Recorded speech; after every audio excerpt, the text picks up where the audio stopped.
Ito po yung ano na station ng LRT2 sa ating harapan.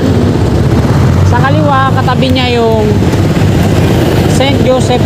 At ito mga kasikap, yung bakante doon sa loob. Pag ganun yun, hanggang doon sa likuran, F. Castillo Street. Tapos ito yung footbridge sa ating likod. At itong task as, so hindi na siya magagalaw, no? Nandito na tayo mga kasikap, F. Castillo Corner, A. Luna Street. Ayan, ito yung building na yan dito sa kanto. Inunti-unti na siyang demolish. Sinimulan ko to, walang naniniwala sa paligid ko. Ano?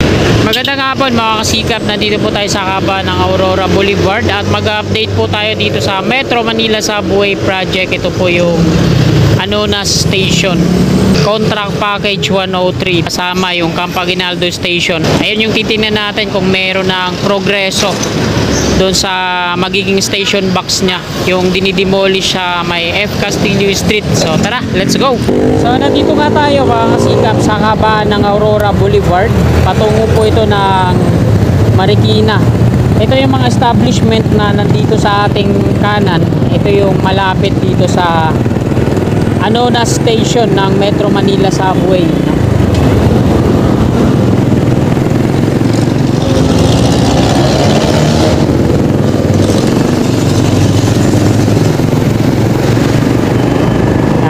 Yung mga establishment kalapit niya dito, no? Lagarian Ridge, to yung university na nandito, no? WCC. At etong Astrotel na to, mayroon siyang mga sticker, so talagang wash out to, no? Pati itong Manginasal.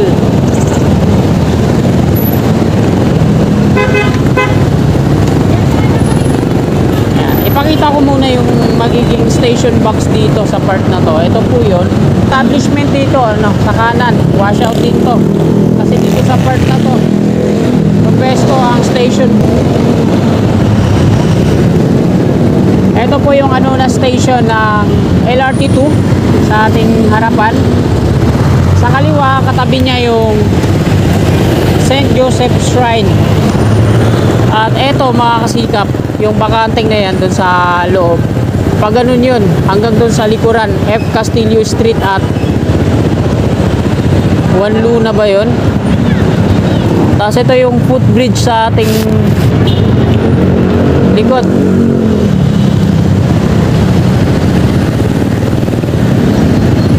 At itong task as, so hindi na siya magagalaw, no?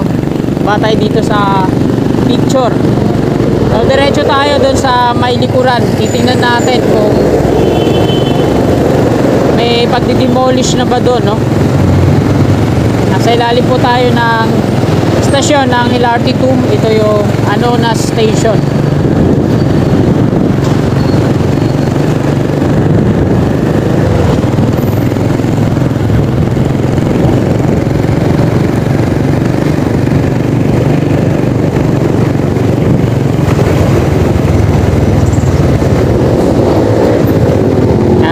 Kakanan po tayo dito.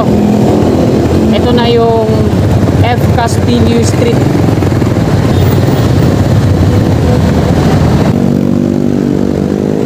Yan, F. Castillo Street.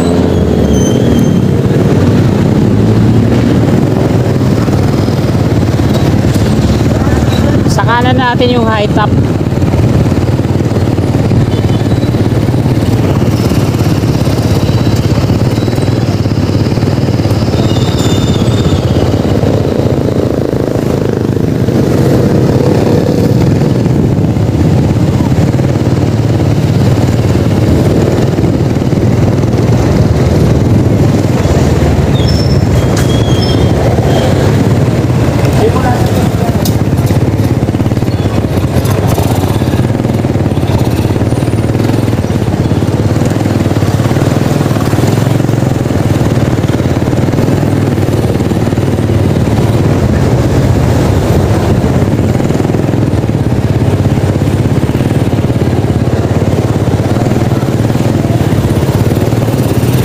Nandito na tayo mga kasikap, F. Castillo Corner, A. Luna Street. Ayan, ito yung malaking building na yan dito sa kanto. Inunti-unti na siyang demolish. Kikita naman natin na wala pa namang mga heavy equipment na ginagamit dito, no? Mismo yung Sumitomo kasi yung contractor yung gumagawa dito sa subway. Ito yung package 103, magkasama dito yung Campanginaldo Station at Anona Station. So dito yun, ito yung gusali na to na tinitibag na. Self-demolish pa lang yung ginagawa dito. Wala pang mga heavy equipment na ginagamit dito, kagaya ng crane. Mula dito sa may kanto, yan, pag ganun yun, diretso dun. So, dito sa kaliwa mga kasikap, ayan, wash out lahat yan, hilerad na yan. Makikita natin may mga pink sticker yan, tapos yung mga green sticker at blue sticker. So ayan yung palatandaan. At ito naman yung dito sa kanan natin. So ayan, parang wala nang nakatira. Madidemolish din to hanggang dun. Ayan.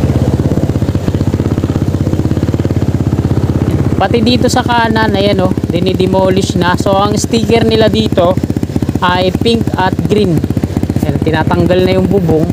Pag ganun yun, diretso dun sa may task as sa may Anona station ng LRT2. At ito dito yung bakante na to, hindi na inaayos, no, kasi didemolish din to. At ganun din dito sa tawid. Ayan, binakura na ng mga rib type na kulay asul na yero at dinidemolish na rin po. So wala pang mga equipment na nakikita natin dito kasi ang ginagawa ay self-demolish pa lang po, no. Yung mga may-ari ng bahay na to na tinamaan, sila mismo yung naggigiba patungo doon. Mula dito sa kanto, hilera, hanggang doon sa kabilang kanto yung dinaanan natin. Ayan yung mga madidemolish, mawawash out. Tapos dito naman sa likod natin, ayan, patungo naman yan doon sa may task as sa may parking sa likod at hanggang doon sa may Astrotel. So ipakita ko po muna ulit sa inyo yung picture ng ng station box. So ito yung may naka linya na dilaw. So ayan po yan, pahaba siya, no, mula dito sa may Aurora Boulevard hanggang dito sa kinalalagyan natin A. Luna Street corner F. Castillo Street naman. So hanggang dito lang yun sa may nakabakod na yero.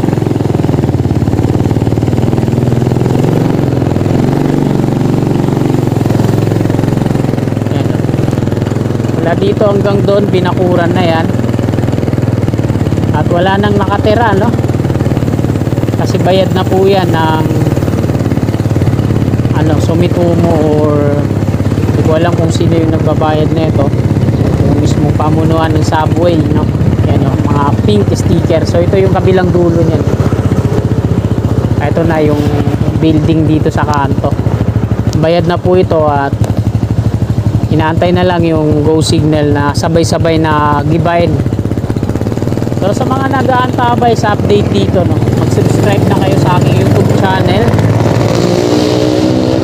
para lagi kayong updated, no. Ito po yung Anona Station ng Metro Manila Subway Project. Contract package 103 po yan, kasabay ng Campanginaldo. Isa lang yung gumagawa noon, Sumitomo, no. At inuna doon sa may Campanginaldo Station. So ito na nga yung progreso doon sa Campanginaldo. So ipakita ko sa inyo, ito po yun. Ayan. So balik na po tayo dito sa Aurora Boulevard. Sakto nakago, sana makahabol. Alright, habol tayo niyan. Sakto.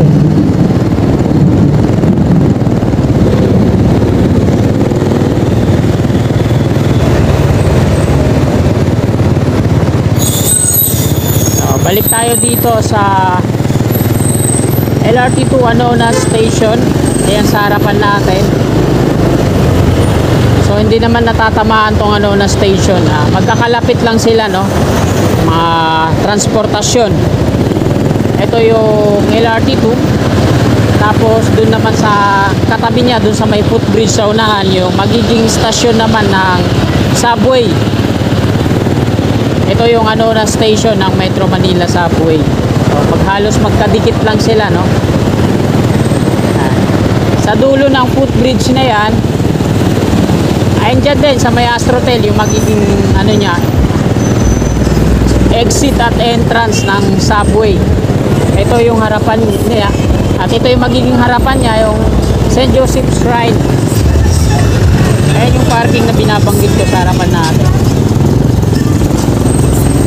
Ito yung footbridge. So ito yung footbridge na to, ito din yung footbridge na nakikita natin din sa picture, no? At ayan nga, ginigiba na rin pala yan mga kasikap, yung harapan na building na yan, ayun, oh, katabi ng Astro. Ginigiba na rin siya, oh, yung loob pala, di ko napansin. Wala na palang laman loob, pader na lang sa labas, wall. So gagana na po ako dito, patungo po ako ng Viluna. Yan, ano na street po ito.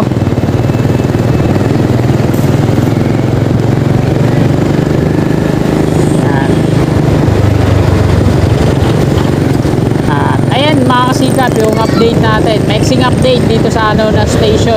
Sinilip lang natin kung may progreso na, no?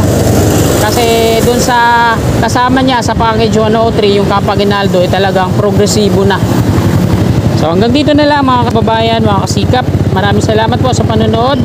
At sana bago nyo lisanin itong video na to, paki-like na lang po. At papalo na lang din po sa aking FB page, Kasikap Motovlog, at ang aking YouTube channel, Kasikap Channel, at ang aking Facebook, Junar Molo. So hanggang dito na lang, maraming salamat po, magandang hapon at God bless po sa ating lahat.